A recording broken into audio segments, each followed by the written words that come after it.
할렐루야, 반갑습니다. 자, 오늘, 이렇게, 어, 미시오 데이와 선교시나, 그냥 목회학 박사과정에, 어, 여러분들을 환영합니다. 오늘 2주차 이제 강의입니다. 오늘 2주차는, 이제 폴 시버터의 그 비판적 이 맥락화와 그 신두, 이 선교, 이 방법론에 대해서 여러분과 오늘 깊은 이 시간들을 우리가 좀 가지고자 합니다.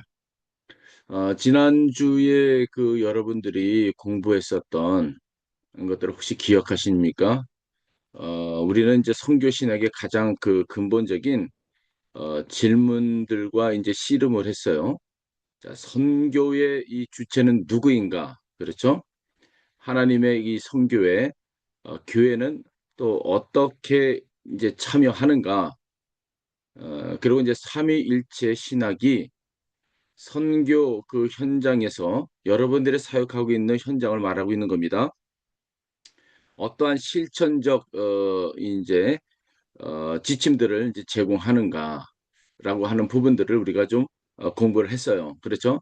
그리고 이제 이에 대한 이제 질문들에 대한 답변들을 여러분들이 나름대로 정립을 이제 했을 것이라 생각합니다.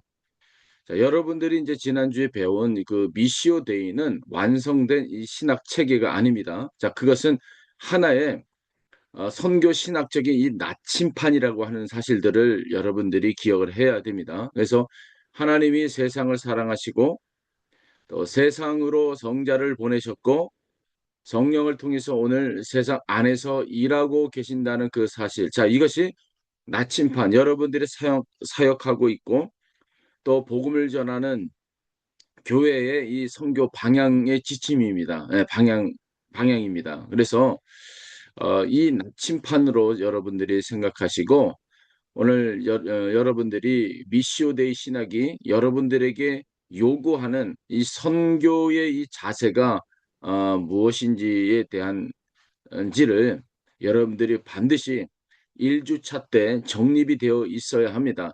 자, 1주차의 강의가 다소 어렵고 또 생소한 또 용어들을 여러분들이 들었을 거예요.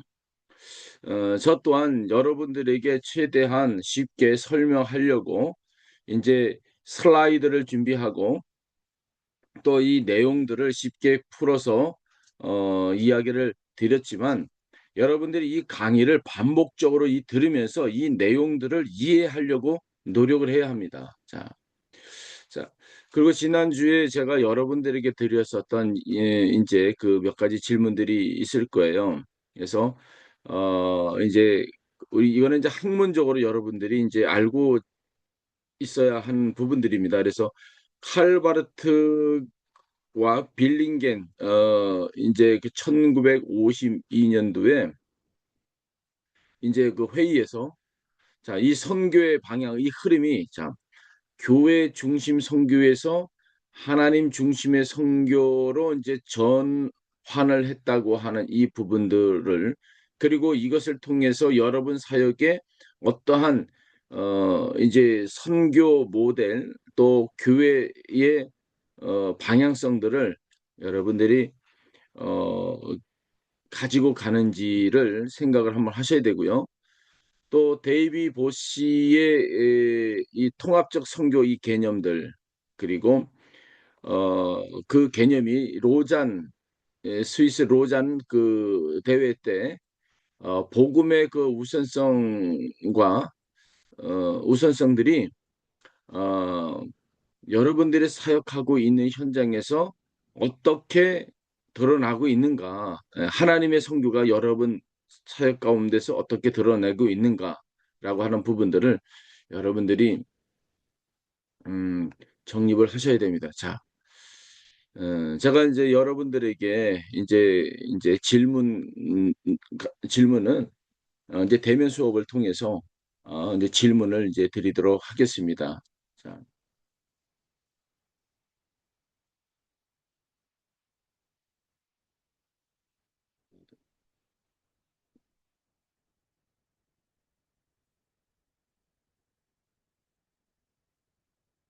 오늘 이제 강의를 이제 시작을 하면서 음, 오늘 강의는 이제 크게 6가지 이제 흐름으로 이제 진행을 하도록 하겠습니다. 먼저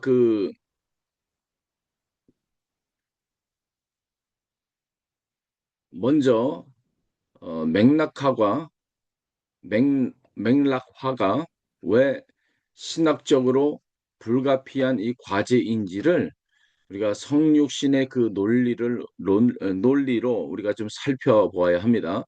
자, 그 다음은 이제 비적응화 그리고 혼합주의라고 하는 이 두 극단의 그 위험을 우리가 구체적으로 어 우리가 이제 확인을 좀 하게 될 것 같습니다. 그리고 이제 폴 히버트의 이제 비판적인 이 맥락화 그리고 그것이 이제 크리티컬 컨텍츄얼라이제이션 이 네 단계를 여러분들이 상세하게 우리가 좀 학습을 할 거예요. 이 이야기는 이 이론들은 굉장히 중요한 여러분들이 현장에서 함의를 갖고 있는 겁니다. 자, 또한 이제 철학 박사 이 논문도 이제 폴 히버트를 이제 연구를 하면서 여러분의 선교 현장들을 좀 더 깊이 이해할 수 있는 어, 그런 시간들을 이제 가졌습니다. 그래서 비판적 맥락화 이 4단계를 좀 우리가 좀 상세히 좀 탐구하고 힌두 문화의 여러분들이 살아가고 있는 그 문화 속에서의 어떠한 접촉점과 그리고 그 접촉점을 통해서 변혁의 그 영역을 이제 분석해야 됩니다. 그리고 우리가 C1, C2, C3서부터 C6까지 어, 스케일을 우리가 여러분 사역 현장에서 우리가 적용하고 난 다음에 마지막으로는 CPT 지난번에 말씀을 드렸죠. 커뮤니티 어, 프로페이게이션 네올로지 이 이론은 인도 장로의 그 신학교에서 인도 여러분들이 사역하고 있는 현장 적용 이론을 어, 만들었다고 얘기를 했잖아요. 자, 이것이 저 비판적 맥락화의 이 통합 원리를 우리가 다시 한번 정리할 수 있는 그런 시간이 될 것이라 저는 생각합니다. 자, 그렇다면 우리가 슬라이드를 한번 보겠습니다. 음, 자, 어,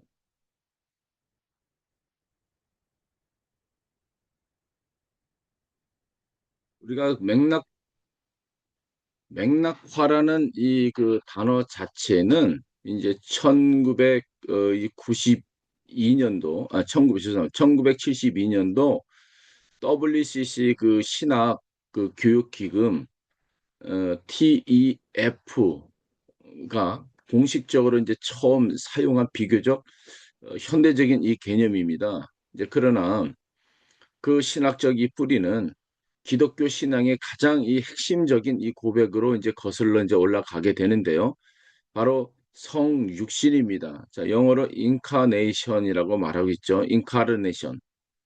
자, 요한복음 1장 14절 여러분 기억하시나요? 말씀이 육신이 되어 우리 가운데 거하셨다. 그렇죠? 이 짧은 문장이 자, 모든 맥락화 이 신학의 신학적인 이 원형인 겁니다.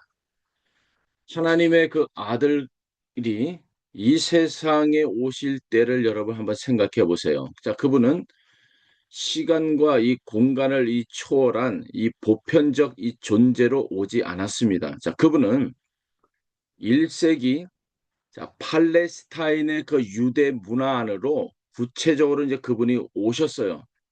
자, 오셔서 자, 아람어로 이제 말씀하셨고 또 유대 달력에 따라서 그 절기를 이제 지키셨습니다. 그리고 회당에 또 두루 마리 이 성경을 또 읽으셨고요. 유대 가정에서 유월절 식사도 함께 나누셔. 이것이 바로 성육신인 거예요. 자, 다시 말하면 하나님의 말씀이 특정한 문화적 형식을 자, 입고 오셨다는 거예요. 자, 문화를 벗어난 자, 순수한 복음의 이 전달이란 예, 자, 존재하지 않습니다. 복음은 언제나 특정한 그 문화적인 형식을 통해서만 예, 전달이 된다는 거예요. 자, 다시 말하면요. 여러분이 사역하고 있는 이 사역의 이 현장 그 안에서 여러분들이 사역을 하고 있지만 예, 그 복음을 전달하기 위해서 자, 그 메시지를 전달하기 위해서 그 지역의 문화의 옷을 입었다는 얘기예요. 예. 자, 그래서 사도 바울은요. 고린도전서 9장 22절에 이렇게 선언합니다. I have become all things to all people. 자, that by all means I might save some. 자, 다시 말하면 내가 모든 사람에게 모든 것이 되었다라고 말하고 있습니다. 자, 바울은 유대인에게는 유대인처럼 이방인에게는 이방인처럼 되었다. 자, 그러나 이 과정에서 바울이 변형시킨 것은요. 복음의 이 폼이었지 형식이었다는 얘기예요. 자, 복음의 내용이 아니었습니다.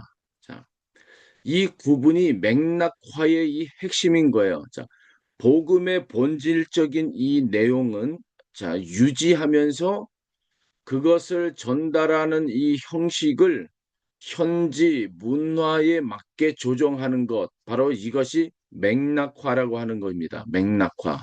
자, 이해가 되셨죠?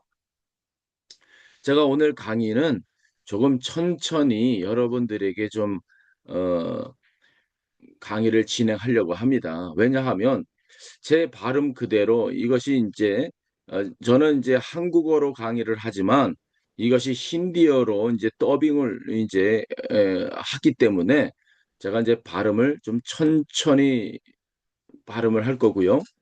또 하나는 여러분들이 좀 이해를 좀 쉽게 하면서 또 생각할 수 있는 그러한 여지를 두기 위해서 제가 이 강의를 천천히 진행하도록 하겠습니다.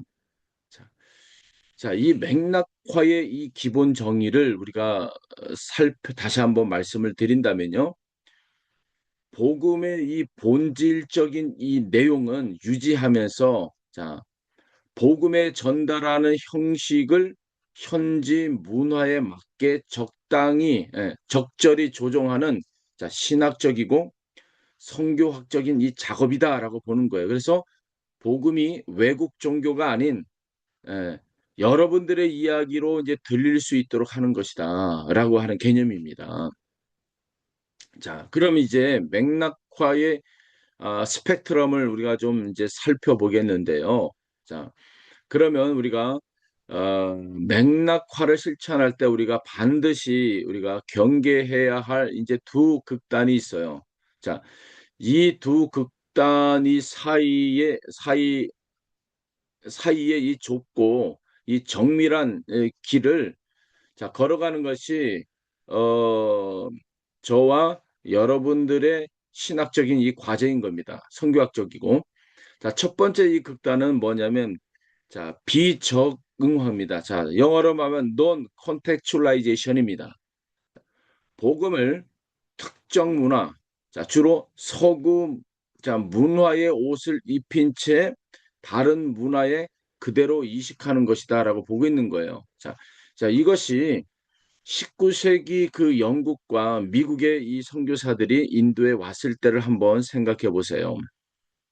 그들은 서양식 이 고딕 교회당을 이제 예배당을 지었고 또 파이프 오르간을 들여왔고 또 영국 찬송가를 힌디어로만 이 번역해서 서양 곡조 그대로 이제 부르게 했습니다. 자, 목사는 서양식 검은 가운을 입어야 했고, 자, 그 결과 힌두 이 그 사람들의 눈에 자, 기독교는 영국의 종교, 자, 지배자의 종교, 외국 종교로 이제 보았습니다. 자, 복음의 내용 이전에 자, 복음의 형식이 자, 수용을 막아버린 거예요. 자, 두 번째 극단은 뭐냐면 혼합주의입니다. 혼합주의죠. 예, 시그니크리티즘이죠. 자, 맥락화를 이제 지나치게 이제 추구하다. 자, 복음의 핵심 그 내용이 자, 현지 종교와 여러분들이 늘 마주하고 있는 그 인도의 이 종교와 자, 무분별하게 이제 뒤섞이는 것을 말하고 있는 겁니다. 자, 이것을 이제 혼합주의라고 말하고 있어요. 굉장히 위험하죠. 예.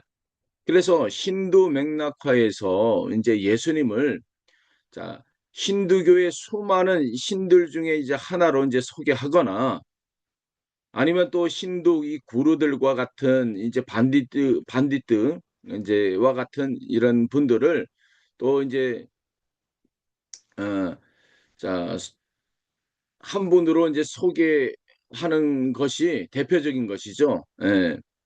그래서 이렇게 되면 자, 예수 그리스도의 십자가, 이 대속, 자, 그리고 유일한 이제 구원의 길로서의 이제 주권적인 이러한 선포, 자, 그리고 이제 죄와 은혜의 이 성경적인 이 개념이 모두 희미해지는 거예요.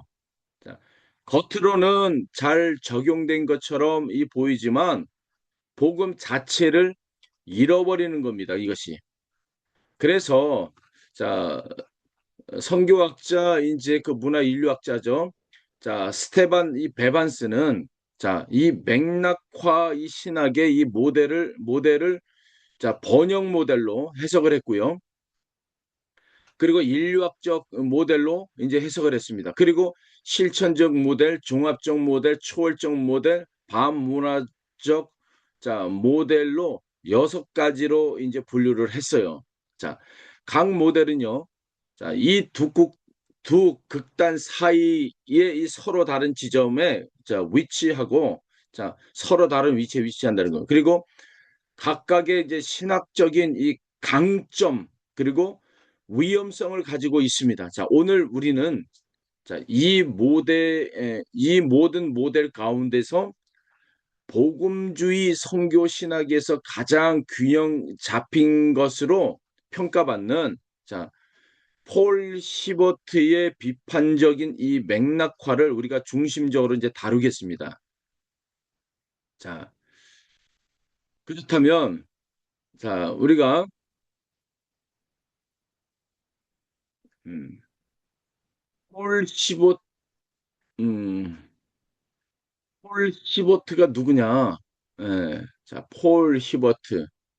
자, 본론으로 들어가기 전에 우리가 폴 히버트가 어떠한 분인지를 먼저 아는 것이 중요합니다. 우리가 학문을 탐구할 때 가장 중요한 것은 그 학자의 이론을 우리가 펼쳐내기 이전에 그 학자의 이 생애를 우리가 아는 것이 굉장히 중요합니다. 자, 음, 이, 폴 시버트의 이론이 그 순수한 음, 어, 그 도서관 안에 추상적인 이론으로 남겨져 있는 것이 아닙니다. 자, 그 이론은 어, 세계 선교의 핵심 어, 교과서로 지금의 우리가 어, 지금의 위대한 업적들을 남겼죠. 자, 폴 히버트는요, 자, 인도에서 태어났어요. 자, 여러분들이 사역하고 있는 인도 땅, 자, 거기에서 태어났습니다. 자, 그래서 여러분 인도 목사님 여러분들은 또 여러 이제 사역자들은요, 여러분들은 굉장히 축복받은 사람들이에요. 인도에 엄청난 선교학자들이 나왔어요. 그렇죠? 자, 동쪽에는 윌리엄 캐리라고 하는 분 여러분 다 알 거예요. 윌리엄 캐리 이야기하면 다 안다고 끄떡끄떡거리잖아요. 그렇죠? 자, 그리고 맥가버런 교회 성장학을 정말 전 세계에 정말 핵심적인 개념으로 또 인도에서 태어나신 또 도널드 맥가브란. 자, 인도 이제 차티스가르에서 이제 주로 이제 활동을 하셨고 MP 지역하고 그렇죠? 여러분 아는 지역들이에요. 또 그 지역에서 사역하는 분도 있을 것이고요. 자, 그리고 자, 폴 히버트. 자, 안디라 프라데시 그 중심 지역에서 이제 그 사역하셨던 이 폴 히버트 그랬죠. 그리고 레슬리 류비긴 여러분 잘 아시죠? 인도 남부 지역에서 이제 그 사역하다가 영국으로 이제 돌아가서 이제 종교 다원주의에 대한 이런 부분들에 대해서 깊이 연구하고 또 학문적인 발표를 해서 지금도 이제 상황화에 굉장히 선교학적으로 어, 귀한 모델을 제시하셨던 그 위대한 학자가 있죠. 자, 그리고 북쪽에는 누가 있냐? 여러분들이 지금 이 강의를 듣고 이 모세셀리가 있어요. 네. 앞으로 이제 어, 여러분들과 함께 이제 인도의 선교의 맥락들을 이제 후대에 아름답게 남겨놓기로 합니다. 자, 또한 이 강의를 하는 것이 어, 제가 인도에서 어떠한 사역을 열심히 했다, 뭐 이런 것을 드러내는 걸 드러내기 위해서 이 강의를 하고 제가 인도 선교지에 들어와서 사역하는 것이 아닙니다. 왜냐하면 하나님이 이미 인도 땅에 선교 사역을 진행하고 계시잖아요. 제가 먼저 시작한 게 아닙니다. 절대. 예. 창세기서부터 지금에까지 하나님이 지금 오래전부터 하고 있는 이 사역에 저는 예, 하나님의 사역에 참여하고 있는 것뿐이에요. 자, 그래서 그 하나님의 이 사역이 인도 땅에 아름답게 열매 맺게 하기 위한 하나의 작은 이 돌멩이 하나를 들고 던지는 것뿐입니다. 자, 그 여러분들이 이 돌멩이의 이게 그 강줄기에 떨어진 이 돌멩이의 이 울림, 그 하울링이죠. 이 하울링을 통해서 여러분들 인도 땅을 이제 진동을 시키고 또 여러분들을 통해서 이제 다음 세대를 준비하는 자 이러한 목회자들 그리고 신학자들 또 지도자들이 나와야 되는 거예요. 예. 저의 바람이 있다면 다른 것은 없습니다. 제가 인도에 와서 사역하러 온 것은 제가 먹고 잘 살려고 인도 온 것이 아니에요. 예. 저도 여러분들처럼 하나님이 저를 보내시고 또 하나님이 주신 사명을 통해서 어, 저보다 먼저 걸으신 그 예수님의 그 길을 저도 이제 동참하게 또 하나님이 주셔서 그 감사로 저도 여러분들과 함께 서 있는 겁니다. 자, 이 강의가 자, 여러분들에게는 이제 처음 들어보는 내용들이고, 처음 들어보는 학자 이름들이고 할 거예요. 그래서 다소 어렵고 힘들다라고 하는 생각도 들 순 있겠지만, 가급적이면은 여러분들이 좀 이해하기 쉽도록 제가 해야 하는 것, 설명하는 것도 저의 큰 사명입니다. 그래서 저를 위해서 많이 기도해 주세요. 자, 이 폴 히버트는 인도에서 태어났고요.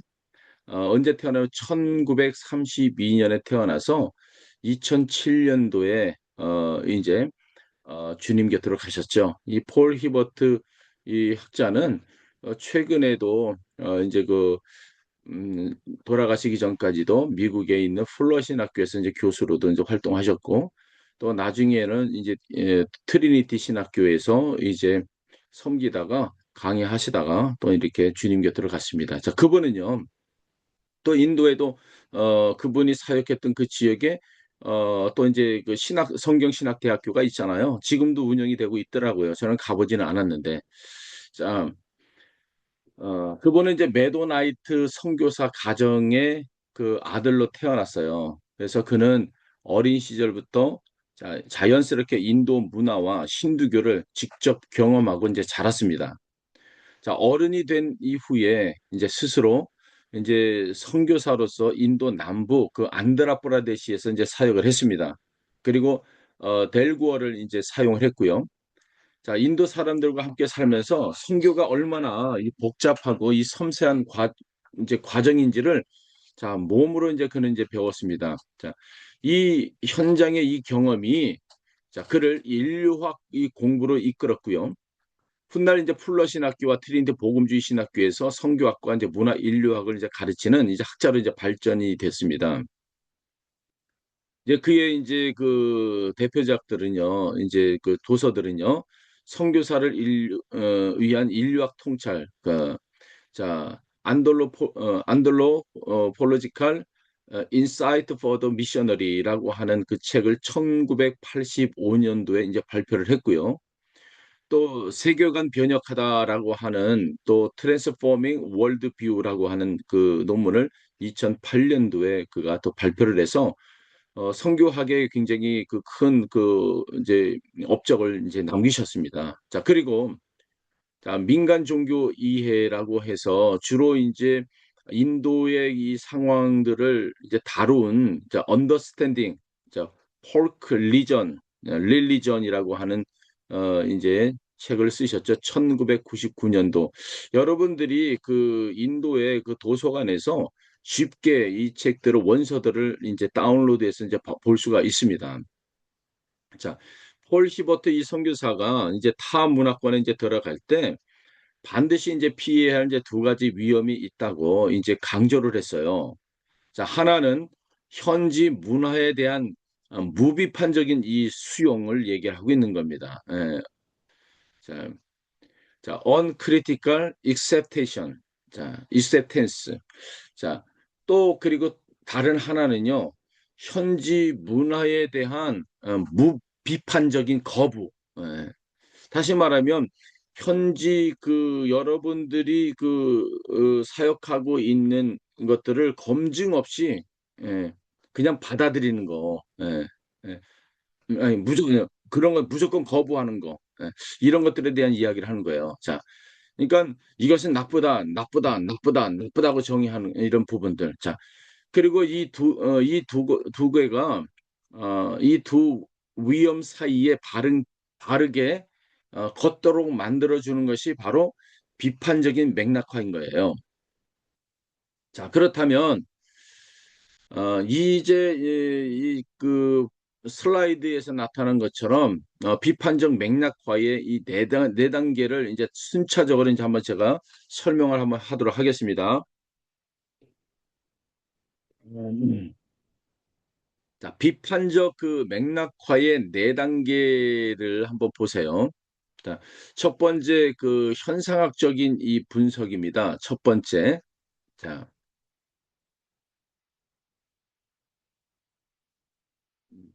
첫 번째 단계는 현상학적 분석. 자, 어려운 말처럼 이제 들리지만, 자, 여러분 여기 보면 힌디어로 한번 읽어보세요. 예, 힌디어로. 자, 읽으셨죠? 음, 힌디어로 가트나비 기아니 비실레 샨 읽기도 이게 쉽지가 않아요. 자, 어려운 말처럼 들리지만 쉽게 말하면 이것입니다. 자, 일단 보고, 자, 일단 보자. 어, 그리고 듣는다. 현지에서 들려오는 듣는다. 그리고 이해한다. 자, 이거죠. 자, 판단은 나중에 하는 거예요. 자, 저나 여러분들, 선교사나 또 여러분들을 현지 사역자들이, 목회자들이요. 여러분들이 현지 문화 속에서 사역을 할 때, 여러분들이 있는 그 지역 사회 안에서의 그 사역을 할 때, 그 문화의 그 믿음과 관습을 있는 그대로 이해하려고 하는 그 노력이 필요하다는 거예요. 야, 거기에서 여러분들이 보여지고 있는 이런 어, 현상들을 보면서 좋다, 나쁘다, 옳다, 어, 그러다의 그런 판단이 없이 마치 그 문화, 그 인류학처럼 여러분들이 관찰하고 경, 들려오는 소리들을 경청하고 관찰하는 거 이것이 중요하다고 말하고 있는 거예요. 예. 너무 성급하게 다가가지 말라는 얘기죠. 그래서 자, 힌두 이 달리트 맥락에서 이것은 우리가 구체적으로 우리가 무엇을 의미하고 있습니까? 자, 달리트 이 공동체가 이 조상 영혼에 대해서 어떻게 이해하고 있는지 여러분 많이 아시죠? 또 어떠한 이 힌두 문화의 이 절기들의 의례를 이제 지키고 있는지, 자, 그리고 카르마 이 개념을 어떻게 이해하고, 자, 그들의 삶과 이 고통이 자, 어떻게 연결되고 있는지, 그리고 그 지역마다의 그 마을 수호신에 대한 믿음이 어떻게 어떠한 믿음을 지켜가고 있는지, 그리고 카스트 제도와, 그리고 달리트들을 향해서 바라보는 이 불결한 이 체계들, 자, 이런 것들이, 예, 거기 지역 사회에서 살아가고 있는 사람들의 에게 어떻게 내면화되고 있는지, 자, 이 모든 것을 먼저 이해하는 것이다라고 보고 있는 거예요. 자, 이해한다는 것이 동의한다는 뜻은 아닙니다. 그러나 이해가 없이는 진정한 대화가 불가능해요. 하는 겁니다. 많은 이제 그 선교사들뿐만 아니라 현지에서 사역하고 있는 여러분들이 이 첫 단계를 건너뛰고 곧장, 예, 판단하거나 거부하는 자세로 뛰어들다가는 사역에 실패할 수밖에 없습니다. 그래서 서두르지 마십시오. 자, 두 번째 이 단계, 넘어갔네. 자, 이 두 번째 이 단계는 이제 존재론적인 이 성찰입니다. 예, 존재론적인 성찰인데, 사타물 사타물루크 파레티빙이라고 써 있죠. 자, 이 두 번째 존재론적인 성찰, 돌아본다는 얘기입니다. 자, 첫 단계에선 문화를 충분히 이해했다면 이제 여러분의 성경의 이 빛 아래서 그것을 평가해야 된다는 거예요. 성경에 비추어서. 자, 이 문화적 믿음이 관습이 이 문화적인 믿음이나 이 관습이 성경적인 진리와 얼마나 이 부합하는가. 어떤 부분이 성경적으로 수용 가능하고 어떤 부분이 근본적으로 변혁이 필요한가. 자, 이 단계에서는 성경 신학이라든가 조직 신학이라든가 윤리학의 도움이 절실히 이제 필요한 겁니다. 그래서 여러분들이 공부하는 거예요. 예. 자, 예를 한번 들어봅시다. 달리토 공동체의 이 조상 숭배 의례를 한번 생각해 보십시오. 첫 단계에서 우리는요, 그 의례의 이 구체적인 그 내용과 공동체의 의미를 이제 이해를 했습니다. 자, 두 번째 단계에서는 이렇게 묻습니다. 성경은 죽은 자와의 이 소통에 대해서 무엇을 말합니까? 라고 질문을 던집니다. 자, 공동체와 조상 사이의 연속성에 대한 인간의 이 갈망을 성경은 어떻게 다룹니까? 라고 하는 질문이 나올 수 있죠. 자, 그리고 히브리서 12장 1절에 구름같이 둘러싼 허다한 증인들의 이 개념, 자, 이 갈망과 어떻게 연결이 됩니까? 자, 이런 질문들을 성경적으로, 자, 씨름하는 것이 두 번째 단계예요. 바로 이 단계가 중요한 단계입니다. 자, 그리고 이제 세 번째 그 단계는 비판적인 이 상황화입니다. 예, 비판적 이제 critical contextualization이죠. 예, 여기 보면 알로자나의 땀가 산트 다르미까르난이라고 써 있죠. 자, 세 번째 단계가 바로 이제 비판적 맥락과 핵심입니다. 선교사와 현지 이 성, 뭐 저뿐만 아니라 또 여러분들 그 지역 사회 안에서의 크리스찬 이 공동체와 함께 성경적 원리에 부합하는, 자, 새로운 편 형식을 만들어내야 되는 거야. 창조해야 되는 겁니다. 자, 여기서 절대 놓지 말아야 할 것이 있어요. 자, 이 과정의 주체가 누구인가 하는 거예요. 누구냐. 자, 그래서 이 폴 히버트는 이제 분명하게 말하고 있어요. 자, 이것은 선교사 혼자 하는 것이 아니다. 누가 하냐? 자, 여러분들이 하는 거예요. 현지 목회자나 현지 성도들이 함께 모인 그 공동체가, 자, 여러분들의 그 문화적인 자원을 활용해서 복음을 여러분들의 이 표현 방식으로 어, 표현하는 과정이, 자, 능동적으로 참여해야 한다고 말하고 있는 거예요. 어떤 강요에 의해서가 아니라 능동적으로. 자, 이것이 여러분들이 지금 인도 장로회 우리 신학교에서 배우고 또 늘 가르치려고 애써 왔었던 부분들이 바로 CPT입니다. 공동체 전파 신화, 영어로 커뮤니티 프로페게이션 네올로지의 이 공동체적 주체성 원리와 가장 직접적으로 연결되는 바로 지점이 여기 있습니다. 그래서 CPT에서 이제 달리트 기독 공동체는요, 단순히 선교의 대상이 아니라 선교의 이 주체가 되는 겁니다. 자, 여러분들의 선교의 주체가 된다는 거예요. 그래서 마찬가지로 이제 폴 히버트의 이 세 번째 단계에서 자, 현지 공동체가 이 맥락화의 주체가 된다고 하는 거예요. 선교사의 그 역할은요, 성경의 이 자원을 제공하고 자, 신학적인 질문을 함께 씨름하는 이 동반자이지 예, 결론을 내리고 형식을 지정해 주는 권위자가 아니라고 하는 사실들이에요. 자, 여러분들이 저를 만나고 또 저를 통해서 이제 공부를 할 때 항상 어떤 시각으로 봤습니까? 선교사의 그 역할을 역할이 자, 예, 어떤 형식을 지정해 주는 권위자가 아니라고 하는 것을 여러분들이 배웠을 것이라 저는 생각합니다. 예. 그래서 항상 여러분들에게 했던 이 얘기 혹시 기억하시나요? 여러분의 손에 무엇이 있습니까? 라고 많은 질문을 받았죠. 자, 그래서 여러분들은 어떤 분들은 제 손에는 아무것도 없습니다라고 말한 분들도 있었을 테고요.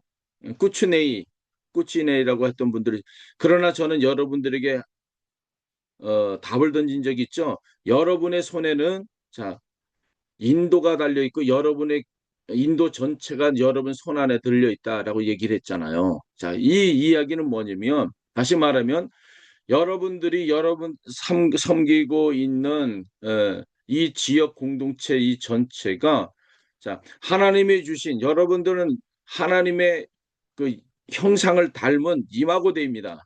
자, 그래서 여러분들은 더 이상 달리트가 아니에요. 하나님의 여러분의 신분은 달리트에서 이제 자유해진 거예요. 자, 그래서 이제는 여러분들은 뭐라고 합니까? 하나님의 상속자, 하나님의 자녀인 거예요. 그렇기 때문에 하나님의 인도를 향한 이 관심은 여러분 손 안에 들려 있는 거예요. 자, 그렇기 때문에 여러분들이 성경을 통해서 자, 여러분 지역을 비추어 볼 수 있는 거울이 되어져야 된다라고 하는 것을 말하고 있는 겁니다. 자, 이해가 되셨죠? 자, 그렇다면 여기서 이제 제가 한 번 더 다룰 게 있는데 네 번째를 한번 볼게요.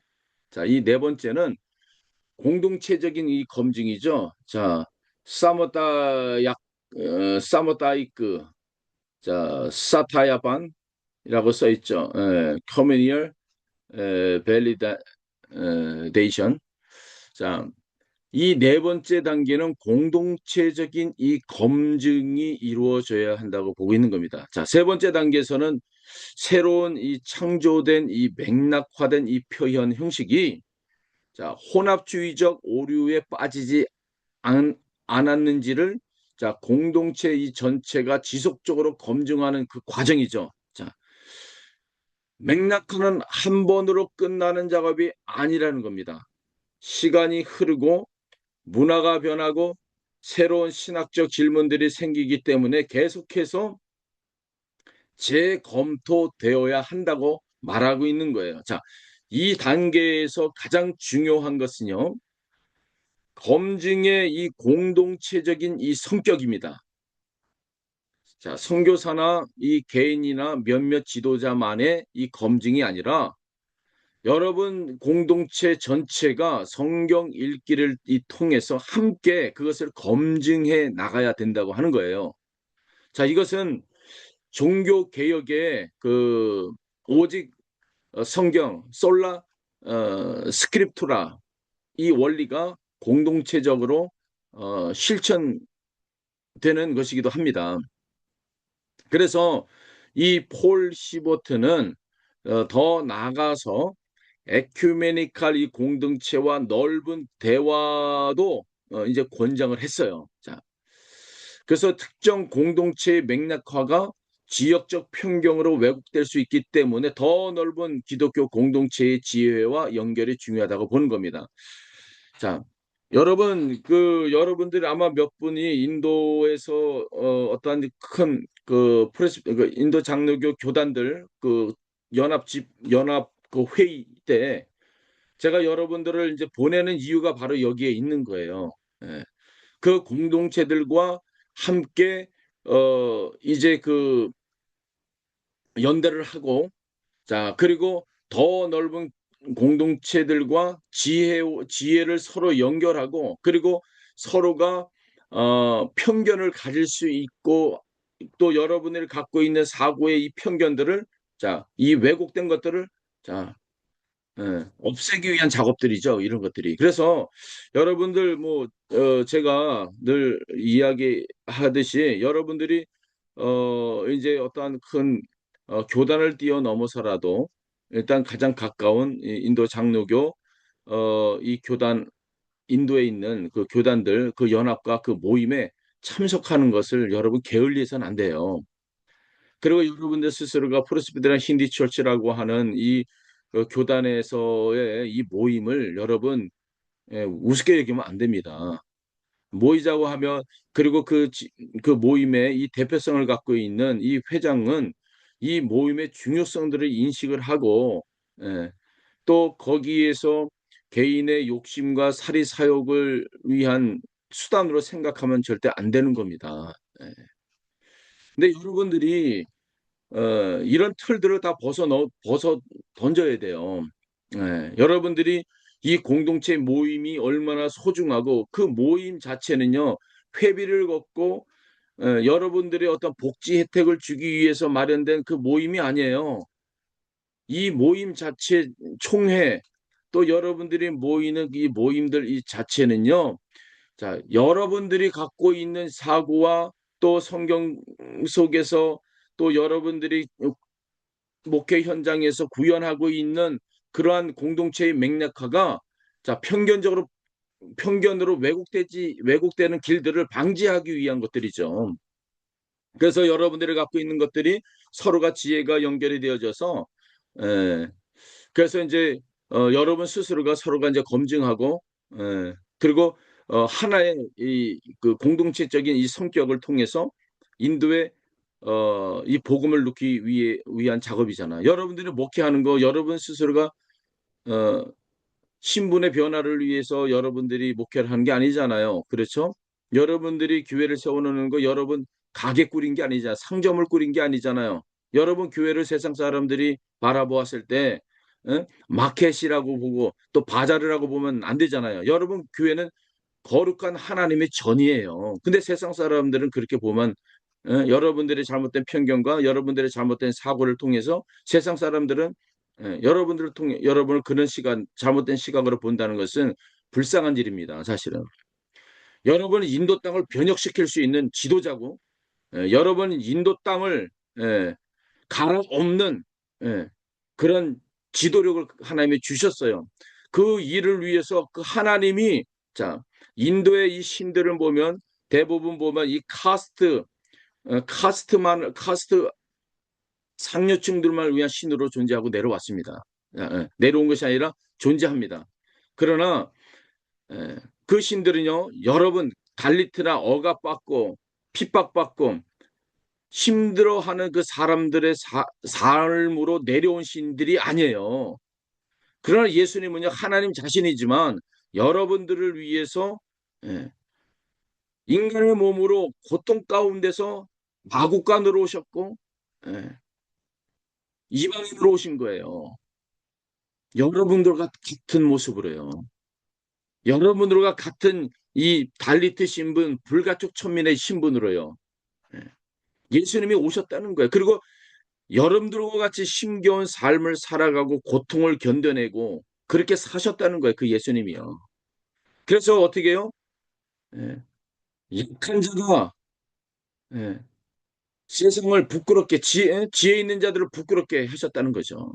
자, 그 일 가운데 하나님이 여러분을 수많은 사람 중에서 여러분을 선택하고 꼭 찍어서 여러분들을 세웠는데 그리고 목양을 맡겼는데 여러분들은 그 하나님의 그 선교 사역에 이해를 못하고 네, 여러분들의 오직 그냥 건물적인 교회를 건축하려고 하는 그런 생각들 다 털어버리는 게 교회는 건물이 아니에요. 복음이 흘러 들어가는 겁니다. 이 강의가 여러분들에게 좀 도움이 됐으면 좋겠습니다. 예. 다시 한번 이 네 단계를 짧게 설명 한번 드린다면요. 폴 시버트가 이 크리티컬 컨텍츄얼라이제이션 이 네 단계를 이제 설명을 했잖아요. 첫 번째가 현상학적인 이 분석이에요. 바로 판단 없는 문화 이해를 가져야 된다. 두 번째는요. 그렇게 됨을 통해서 존재론적인 성찰을 갖게 되는데 성경적인 이 평가를 하게 되고 그 다음 단계는 비판적 이 상황화. 다시 말하면요. 여러분 공동체가 주체가 되어서 새로운 형식의 에, 에, 그 모델들이 나와야 된다는 얘기죠. 그리고 공동체적인 이 검증을 지속적으로 이제 가져야 된다. 자, 이것이 순환적 이 과정이다. 한 번으로 끝나면 안 된다라고 말하고 있습니다. 자, 이제 세계관 이 변혁이라고 하는 더 깊은 이제 차원으로 좀 내려가도록 하겠습니다. 자, 이 그 세계관의 이 변혁은요. 자, 폴 시버트가 이제 특히 강조한 것이 있습니다. 자, 진정한 이 맥락화는요. 표면적인 예배 형식이나 의례 조정에 이제 그쳐서는 안 된다는 것이에요. 자, 예배 음악을 자, 힌디어로 바꾸고 자, 교회당을 인도 건축 양식으로 짓는 것은 이제 중요합니다. 그러나 폴 히버트는 자, 맥락화가 반드시 세계관의 깊은 차원까지 내려가야 한다고 이제 주장하고 있어요. 자, 세계관은 무엇입니까? 세계관은요, 한 문화가 자, 실제하는 거. 자, 리얼라이티죠. 자, 인간관계, 예, 그리고 시간, 그리고 인간의 본성, 자, 휴먼 내추럴, 자, 그리고 관계, 릴리전십, 자, 이런 것들을 이해하는 방식의 총체적인 이 체계라 보고 있는 겁니다. 이 세계관이라는 것은요. 그래서 자, 이런 것들은 눈에 보이지 않지만 자, 모든 것을 결정하는 자, 컴퓨터의 운영 체제와 같은 것이다. 이해를 돕기 위해서 이렇게 말합니다. 제가.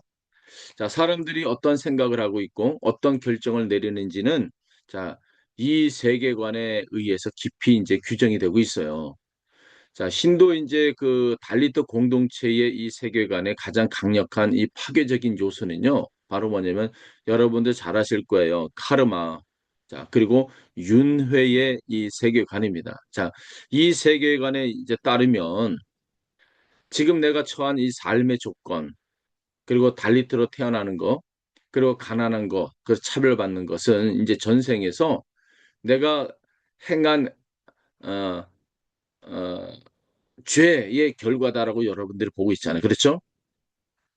달리트가 달리트로 태어난 것은 운명이고 그 운명에 반항하거나 저항하는 것은 오히려 다음 생에 더 나쁜 이 카르마를 쌓게 될 수 있다라고 보고 있잖아요. 자, 이 세계관이 달리트 공동체 내면에 얼마나 깊이 자리 잡고 있는지를 자, 여러분들이 이해하지 않고서는 진정한 선교, 진정한 복음화가 불가능합니다.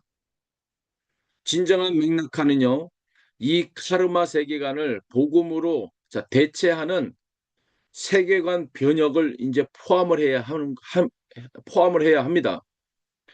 자, 창세기 1장 26절이 선포하는 하나님의 형상, 자, 이마고 데이로서의 인간 이 존엄성은요, 카르마 세계관의 이 정반대에 있어요.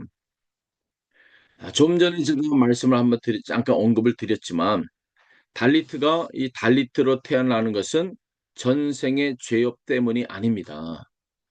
여러분 기억하셔야 됩니다. 자, 그는 자, 하나님 형상으로 창조된 존재다라고 보는 겁니다. 자, 그리스도의 이 십자가는 모든 카스트적인 이 구분을 초월하는 자, 새 창조를 자, 선언합니다. 자, 이 세계관 전환이 일어날 때 달리트 공동체는요. 자, 피해자 정체성에서 하나님의 백성의 정체성으로 이제 변혁이 된 겁니다. 그럼 이제 슬라이드 한번 좀 넘겨서 볼게요. 자, 자, 그렇다면 그 힌두 문화와 복음의 이 접촉점, 자, 힌두 산스크리티 오르 소스마자르 오르 삼파르카 비두를 우리가 좀 살펴보도록 하겠습니다. 자, 그렇다면 폴 히버트의 그 비판적 그 맥락화를 자, 신두 맥락에 우리가 적용을 하려면 먼저 신두 문화 안에서 복음과 또 긍정적으로 이제 접촉할 수 있는 요소들을 좀 찾아야 합니다. 제가 이제 화면을 좀 바꾸도록 할게요. 이렇게 여러분들이 좀 보기가 좀 쉽지 않을까 생각을 합니다. 자,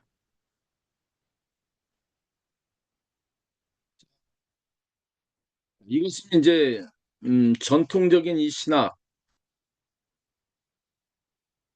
신학적 언어로 이제 선교적 준비라고 이제 합니다. 하나님의 일반 계시, 제너럴 레벌레이션, 자 모든 민족과 자 문화 안에 자 씨앗처럼 심어져 있어요. 자 로마서 1장 20절에서 바울이 말했듯이요. 창조 세계를 통해서 하나님의 영원한 그 능력과 신성이 이제 드러납니다. 자, 힌두 문화 안에도 복음과 울림을 일으키는 신학적 요소들이 이제 존재할 수가 있습니다. 자, 다만 한 가지 이제 분명히 그 해야 할 것들이 있는데 힌두 문화 안에 여러 요소들을 발견하고 활용한다는 것이 자, 힌두교 자체를 구원의 길로 인정하는 것은 결코 아닙니다. 사도행전 17장에서 바울이 아테네에 알지 못하는 신에게 바친 이 제물을 복음 전도의 이 출발점으로 이제 삼았을 때, 자, 그것이 그리스도 다신론을 인정하는 것이 아니었던 것처럼 말입니다. 예. 자, 여기서 이제 보면 그 아바타 개념 한번 봐야 됩니다. 아바타. 여기 아바타 개념이 나와 있죠. 자, 힌두교는 이제 그 비슈노 신이 자, 세상에 이제 개입하기 위해 이제 다양한 형태로 이제 아바타 한다고 믿습니다. 예. 자, 그리고 이제 어, 라마 이제 크리시나 같은 것들이 10가지 주요 아바타가 있죠. 자, 이 개념 자체가 그리스도의 성육신은 아니에요. 자, 그러나 신이 자, 인간의 형태로 세상에 개입할 수 있다는 그 생각들, 이 구조들은요. 자, 예수 그리스도의 성육신을 우리가 소개할 때 중요한 예, 이 교량의 개념이 되는 거예요. 중요한 교량의 개념이 된다. 다시 말하면요. 중요한 연결고리가 된다는 거예요. 예, 접촉할 수 있는 이 접촉점이 된다는 얘기죠. 물론 이 아바타와 자, 성육신의 이 차이. 자, 아바타는 완전한 인간이 되지 않았지만 성육신에서는 자, 예수 그리스도는 완전한 하나님이자 완전한 인간이심을 반드시 그리고 명확히 설명을 해야 합니다. 예. 자, 그리고 야지나 이게 야지나 보이시죠? 희생제의라고 그 표현을 하죠. 희생제의. 자, 베다 전통의 이 핵심 그 의례인 그 야지나는요. 신에게 드리는 희생제사잖아요. 그렇죠? 여러분 들어보셨어요? 야지나? 자, 불의 제물을 태워서 신에게 바친다. 자, 이것을 바로 신과의 관계를 회복하거나 자, 그들이 구하는 이 의례입니다. 자, 히브리서의 이 저자가 레위기의 희생 제사 이 체계를 그리스도의 이 단 한 번의 영원한 제사로 연결시켰듯이 자, 야지나 전통을 출발점으로 그리스도의 이 십자가 희생을 소개하는 것은 자, 강력한 접촉점이 된다는 얘기입니다. 자, 여기서 이해를 잘 하셔야 돼요. 제가 뭐 야진화를 소개하는 것이 아니에요. 자, 여러분들이 거하고 있는 이 사역의 이 현장들, 자, 여러분들의 복음 전파를 가로막고 있는, 자, 힌두의 이 의례들이, 자, 이 강력한 그들의 이 교리들 가운데서 어떻게 그 복음을 뚫고 들어갈 수 있느냐, 그 부분들을 여러분들이 성경의 관점을 가지고, 예, 여러분들이 사역하고 있는 이 문화 안에서, 자, 그것을 들여다볼 수 있는 지금 시각을 열어주는 거예요, 지금. 예. 그래서 굉장히 중요한 것을, 여러분들이 이것을 이해를 하고 넘어가야 됩니다. 예. 그냥 여러분들이 이 강력한, 여러분들 뭐 예수를 배제하고 예수를 멀리하고 예수를 박해하는, 여러분들의 그 문화 안에서 예수 믿고 구원받으세요, 예수 믿으면 천국 갑니다라고 하면 그들이 믿겠습니까? 자, 자, 그들은, 자, 여전히 죽음에 대해서 두려워하고 있고 구원에 대한 확신이 없는 사람들에게 우리가 예수 그리스도의 유일성을 우리가 어떻게 그들 안에 심어줘야 하느냐, 막 그것을 우리가 지금 뚫고 들어가는 이 작업을 하는 거예요. 그래서 여러분들이 여러분들이 이제 자구미 선교사 훈련 과정에서 이제 공부했던 사람들은, 또 과거에 저에게 이제 공부했었던 분들은, 자, 힌두교에 대한 그 연구들을 스스로가 할 수 있도록 어 이제 시간도 주어지고 또 발표도 하는 시간도 가졌었습니다. 바로 그런 이유들이 바로 여기에 있는 거예요. 그리고 이제 또 세 번째로 이제 브라우만에 대한 이 갈망에 대해서, 브라우만. 자, 자, 바로 이것은 이제 음, 힌두 베단타 철학이죠. 힌두교에서 가장 중요시 여기고 있는 이 베단타 철학의 궁극적인 실제인, 자, 브라만. 자, 브라만은 비인격적인 이 절대자이지만 그 안에는 궁극적인 실제에 대한 이 갈망이 있다는 겁니다. 변하지 않는 이 절대적인 무언가와의 이 연결에 대한 이 갈망이 내포가 되어 있어요. 자, 성 어거스틴의 이 고백처럼, 성 어거스틴은 정말 우리 기독교의 음, 어, 저 고백이죠. 예. 자, 이 성 어거스틴이, 자, 우리의 마음이 하나님 안에서 쉴 때까지 쉼이 없다는 이 고백을 했어요. 자, 이 갈망과 이제 공명합니다. 자, 이 갈망을 인격적 그 하나님을 향한, 자, 열린 마음의 표현으로 볼 수가 있습니다. 제가 덥습니다. 자, 자, 그러나 이제 신두 문화의 그 모든 그 요소가 이제 복음과, 자, 호환되지는 않습니다. 자, 오히려 복음에 의해서 근본적으로 도전을 받고 변혁되어야 할 세계관적인 요소들이 있어요. 자, 이런 것들을, 자, 정직하게 다루지 않으면요, 진정한 이 제자도가 아닌 얄팍한 문화적 기독교만 남게 되는 거예요. 여러분 이제 카르마 아시죠? 카르마.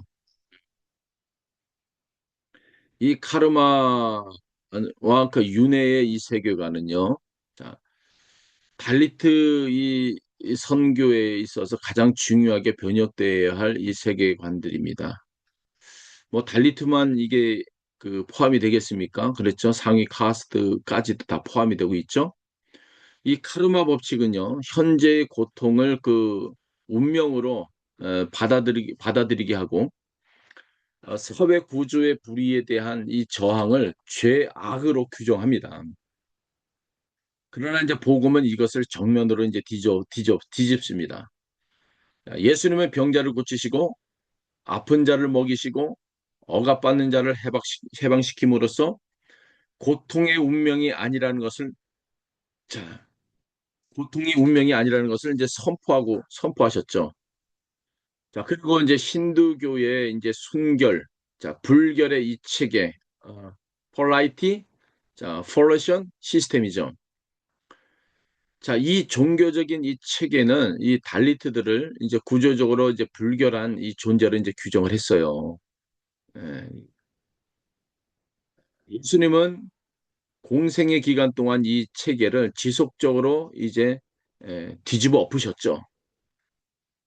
자, 환센 이 문둥병자를 손수 만지셨고 혈루병 앓는 여성의 이 치유를 허락하셨고 세리와 죄인들과 함께 식탁에서 식사를 나누셨습니다. 자, 예수님의 이러한 행동들은요, 단순한 의료적 치료가 아닙니다. 그것은요, 성교 신학적인 이 선언인 거예요. 하나님의 나라에서는 자, 불결한 사람이 없다고 하는 것을 선포하는 것이죠. 선포하신 것이죠. 자, 그리고 우리가 힌두 다신론의 이 신에 대한 이해를 좀 여러분들이 하셔야 하는데 그 신에 대한 이 개념 속에서 우리가 어떻게 접근을 해야 할 것인가? 힌두계 수백만 신들에 대한 신앙은요, 창조주 하나님의 유일성과 이제 충돌하게 됩니다. 자, 그러나 자, 이것을 이제 다루는 방식에 있어서는 이제 지혜가 좀 필요합니다. 자, 달리트들은요, 자, 힌두 상위 카스트가 섬기는 신들에 의해서 오히려 억압을 받아왔어요. 여러분들 억압 받아오지 않았어요? 지금도 그 억압 속에서 여러분들이 미래에 대한 희망이 꺾일 때도 얼마나 많이 있습니까? 여러분뿐만 아니라 여러분들이 만나고 있는 대부분의 사람들이 다 그래요. 그래서 여러분들의 그 공동체가 상위 카스트의 이 체계와 구별되는 자, 자신들만의 하나님 이해를 발전시킬 수 있도록 돕는 것이 더 효과적인 접근이라는 거예요. 자, 이해하셨죠? 자, 그래서 우리가 이제 슬라이드 한번 6페이지로 좀 넘어갈게요. 이제 우리가 이제 배운 그 원리들을 더 실천적인 이 틀로 한번 가져가도록 하겠습니다. 가져오도록 하겠습니다. 성교학자 존 트레이시가 있어요. 1998년도에 발표한 C1, 2, C6 이 스케일입니다.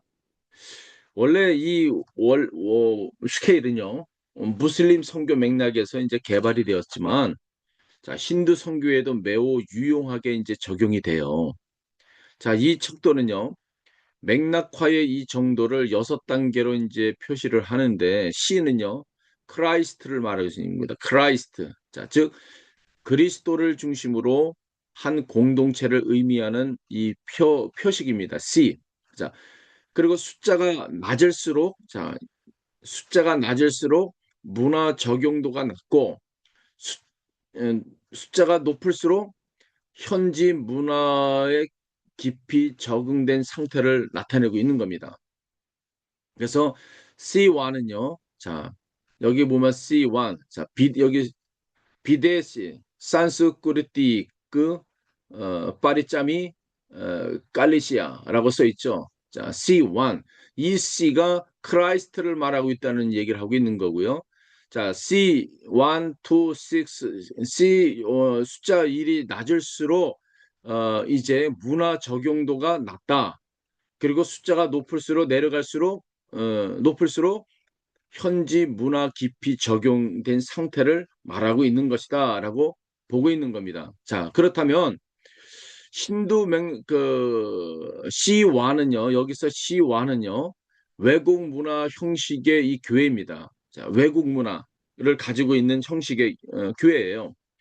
자, 신도 그 맥락 안에서 서구 예배 형식, 여러분들 많이 보셨죠? 인도의 그 도시권에 있는 서구 형식, 그 남인도에 많이 이런 형식이 많이 되어 있죠?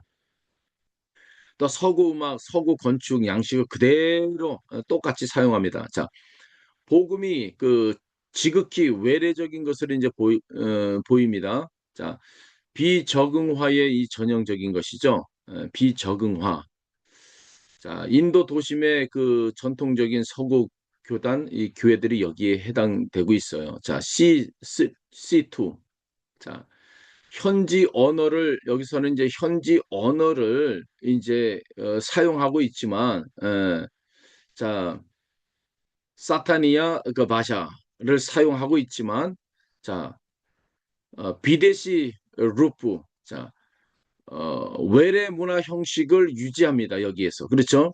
그래서 힌디어나 번자버, 그 오리샤어로 예비하지만, 자, 서구적 예배 구조를 그대로 유지하는 그 단계, 자, 를 말하고 있죠. 그래서 언어의 장벽은 여기에서는 이제 극복은 했지만, 여전히 문화적인 장벽은 여전히 높다라고 보고 있는 겁니다. 예.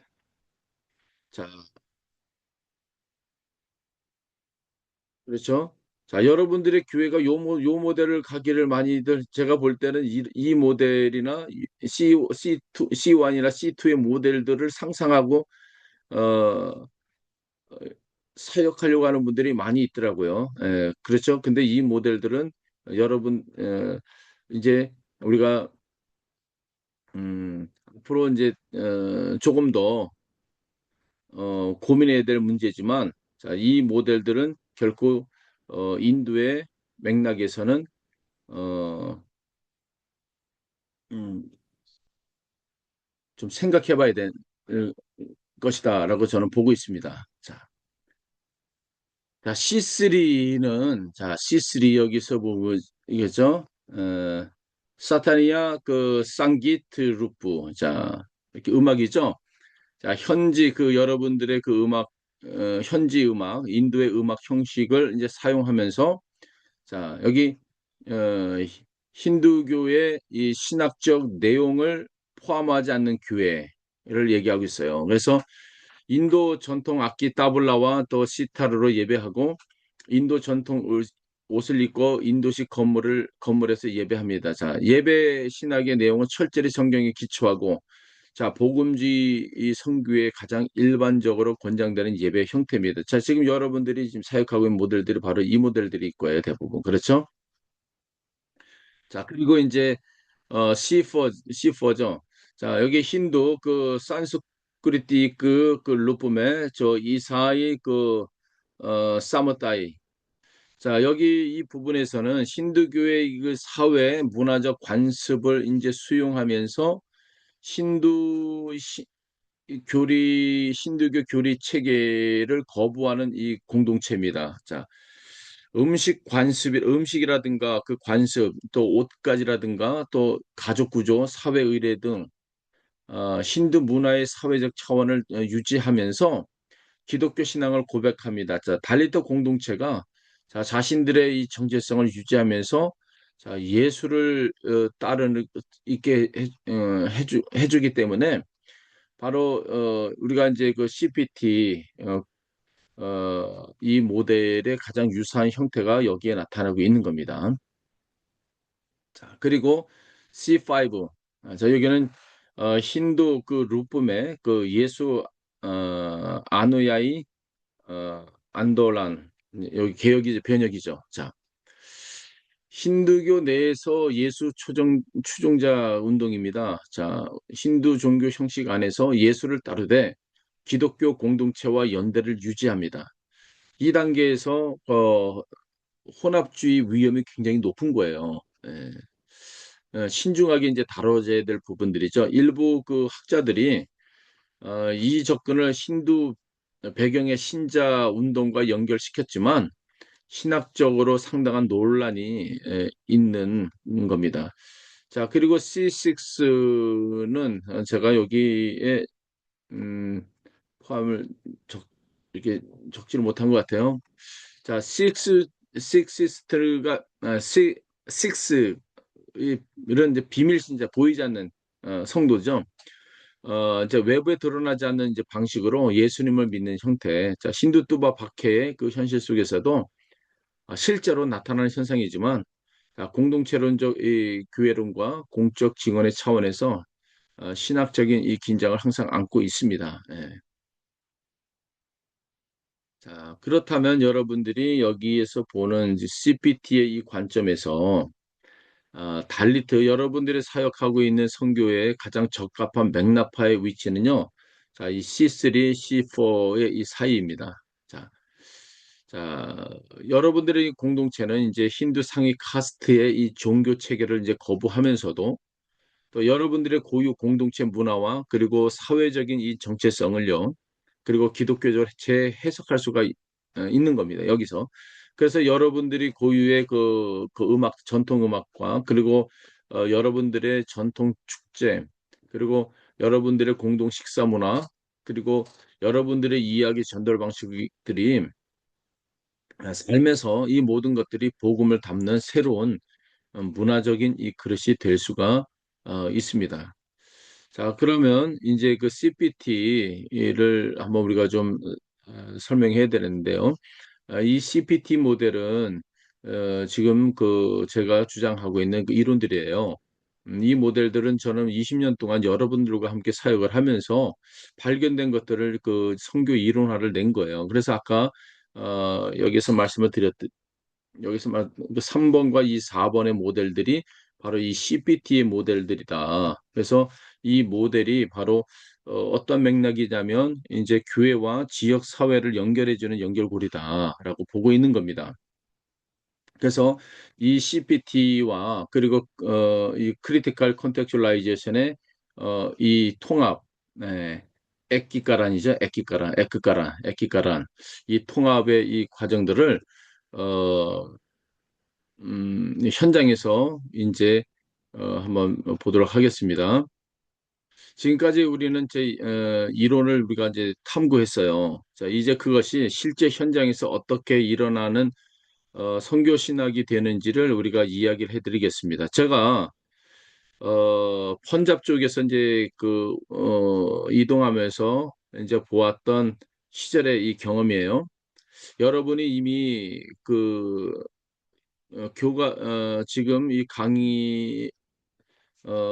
강의 안에서 읽은 내용이 아닌, 자, 흙냄새 나는 실제 이야기입니다. 제가 누군가 지금 이 강의를 듣고 있는 누군가의 아마 그 교회 이야기일 수도 있고, 제가 방문했었던 어, 교회 이야기인데, 제가 이제 누구라고 얘기는 하지는 않겠습니다. 어, 제가 이제 처음 들어간 그 마을이 있었는데, 그 마을이 이제 달리트 마을이에요. 그 공동체는 매년 이제 추수 시즌이 끝날 무렵에 랑가르라고 하는 이제 공동체 식사 의례를 이제 진행했습니다. 여러분 랑가르 잘 알죠? 예.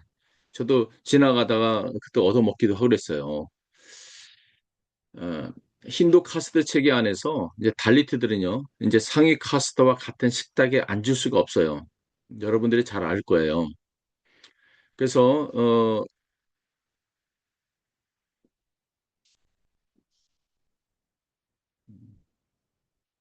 잠깐만요. 제가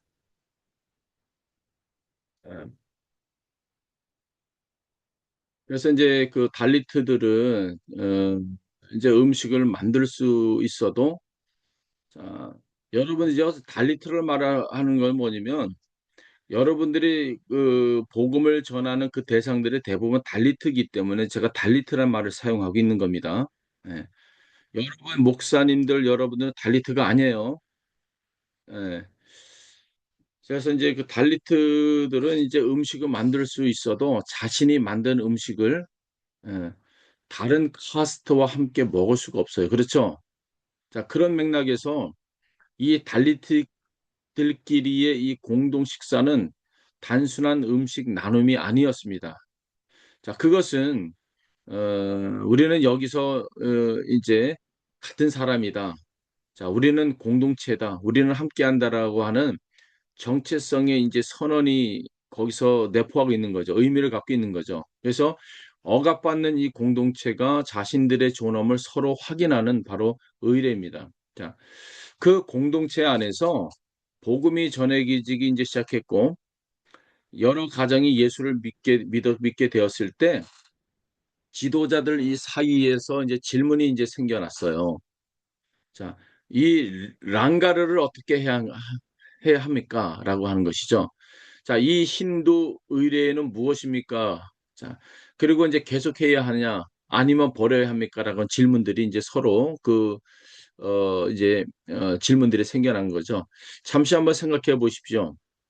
만약 여러분이 그 자리에 있는 그 선교사였다면 어떻게 했겠습니까? 많은 전통적 선교사들은 이렇게 말했을 거. 그것은 힌두 의례입니다. 중단하십시오. 자, 우리는 성찬을 합니다.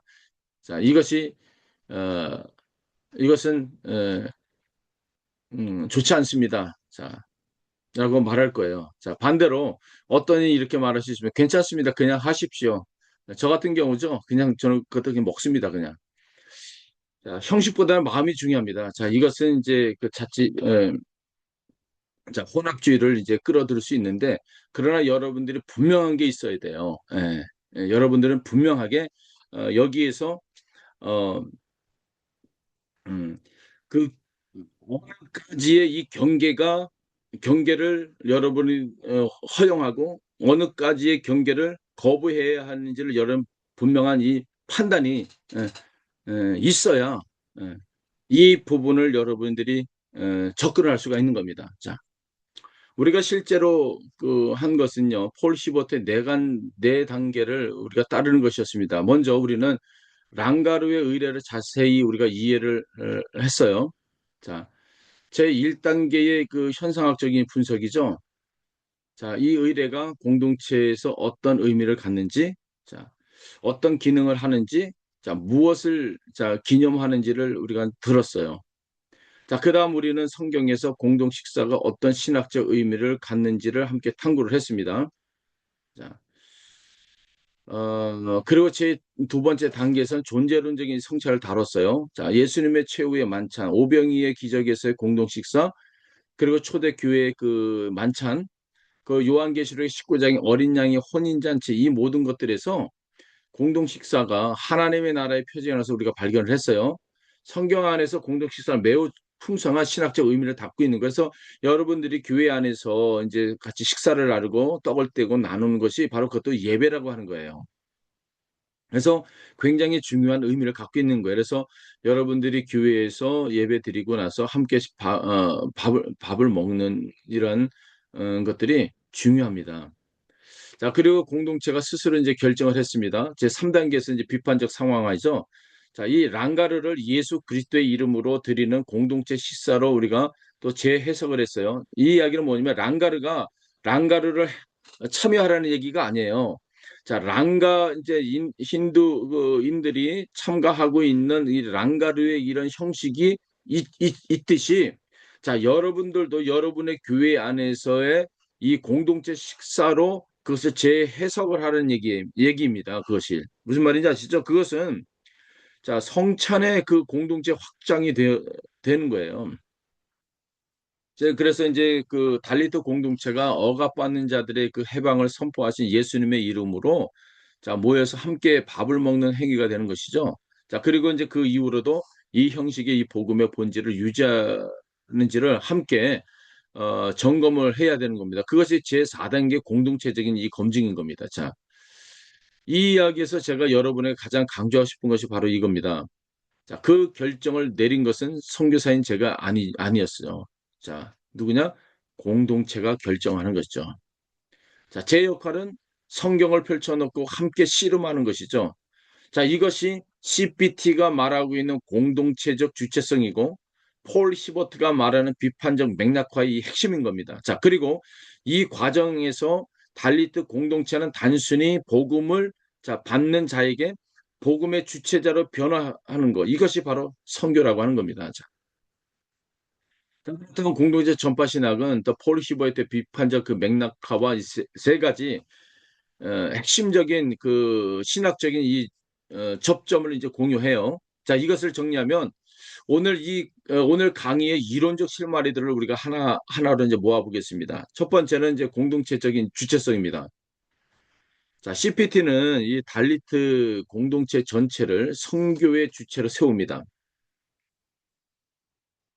자, 마찬가지로 폴 시버트의 비판적 이 맥락화의 주체는 선교사가 아니라 현지 여러분들의 공동체인 거예요. 자, 선교사는 자원을 제공하는 조력자이지 답을 내리는 권위자가 아닙니다. 자, 이 공동체의 이 중심성은 단순한 이 선교 전략의 문제가 아니고, 자, 그것은 이제 성령 론적인 이 확신에 뿌리를 두고 있어요. 그래서 성령께서 이미 그 여러분 공동체 안에 계시고 여러분 공동체를 통해서 역사하신다는 그 믿음입니다. 자, 두 번째는 세계관의 변혁이에요. 자, CPT는요, 달리트 공동체가 이 카르마 세계관에서 자, 은혜 세계관으로 전환되도록 돕는 것을 핵심 목표로 하고 있는 겁니다. 자, 이것은 자, 폴 시버트가 이제 강조한 세계관 변혁과 정확히 일치하고 있는 겁니다. 자, 맥락화는 이제 단순히 문화적 외형을 바꾸는 것이 아니라 그 문화를 규정하는 가장 깊은 세계관 차원까지 복음이 침투하는 과정인 거예요. 그래서 피해자의 정체성에서 하나님의 백성의 정체성으로의 전환. 자, 이것이 세계관 변혁인 겁니다. 자, 세 번째로는 성경적 공동 검증이에요.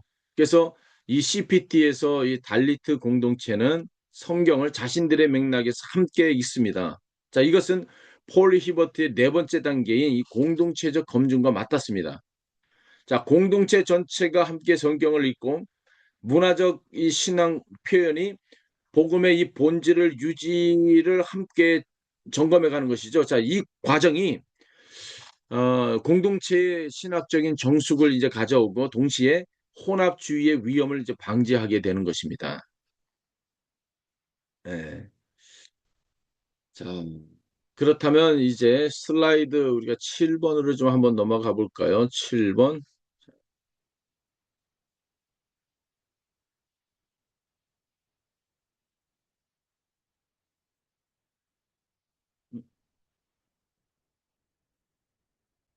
음, 7번. 자, 어,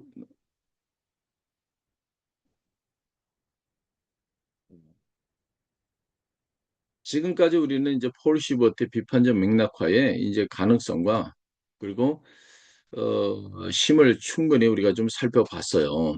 음, 자, 제가 이거를 제 화면을 좀 넓게 하겠습니다.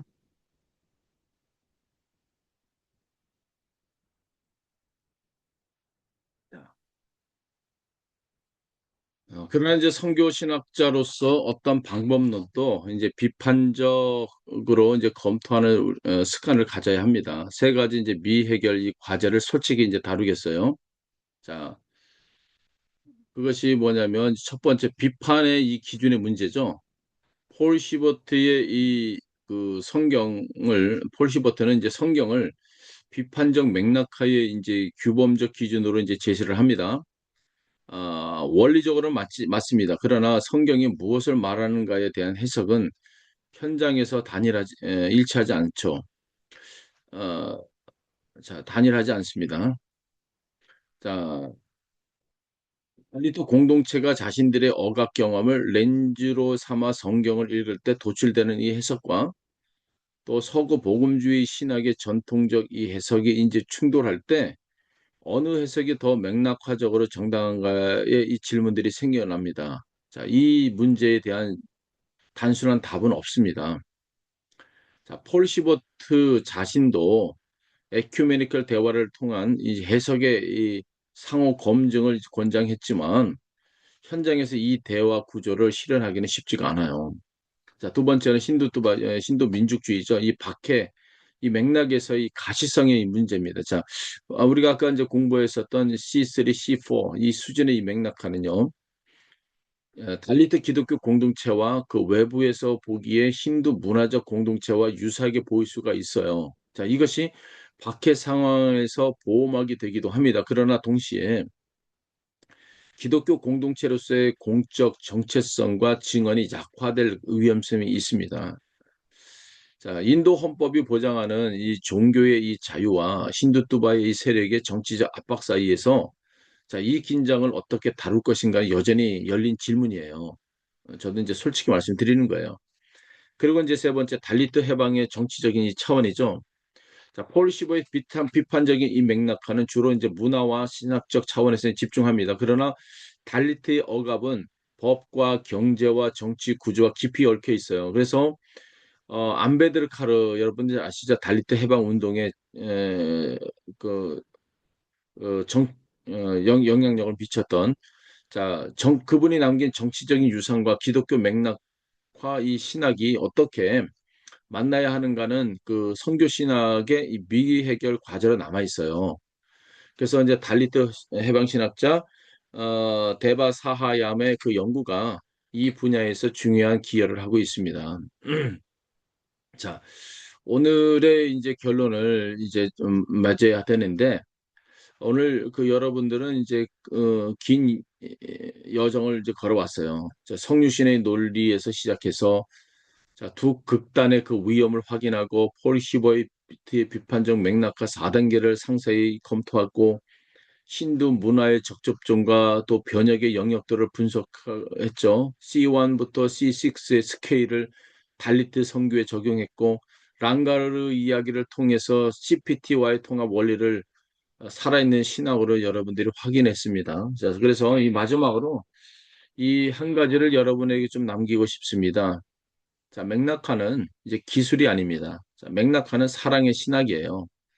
하나님이 우리를 얼마나 사랑하셨는지를 한번 보십시오. 그분은 우리의 그 문화와 그 언어와 역사 언어로 이제 들어오셨습니다. 자, 우리의 언어로 말씀하셨고, 우리의 고통을 직접 경험하셨습니다. 자, 그 성육식적인 이 사랑이 모든 맥락화의 그 원동력인 거예요. 자, 우리가 힌두 문화를 배우고 또 달리트 공동체의 언어를 익히고 자, 그들의 세계관을 이해하려는 노력하는 것은요, 궁극적으로 하나님의 사랑을 그 공동체 안에서 실현하려고 하는 선교적인 행동인 겁니다. 자, 야, 이제 우리가 다음 주에는 우리가 이것을 좀 다루려고 합니다. 힌두교의 주요 이 교리 체계들 그들이 말하고 있는 그들의 그 힌두교의 신학 체계들이죠. 그리고 이제 베단타나 이제 비슈누파, 시바파라든가 샤크타파를 선교 신학적으로 우리가 좀 분석을 할 거예요. 그리고 이제 각 체계에 대한 이제 복음주의적 대화 전략들을 우리가 좀 탐구해서 이제 각자 이제 신두교 경전의 주요 텍스트 한 단락을 그렇기 때문에 한 단락을 여러분들 읽어오시고 그 텍스트에서 복음과의 접촉점과 충돌점을 하나씩 이제 찾는 것이 이제 숙제가 될 겁니다. 네. 자, 그렇다면 자, 오늘의 강의는 여기까지 하겠습니다. 장시간 이제 수업을 듣느라 고생하셨습니다. 자, 다음 주차에 만나도록 하겠습니다. 자, 샬롬.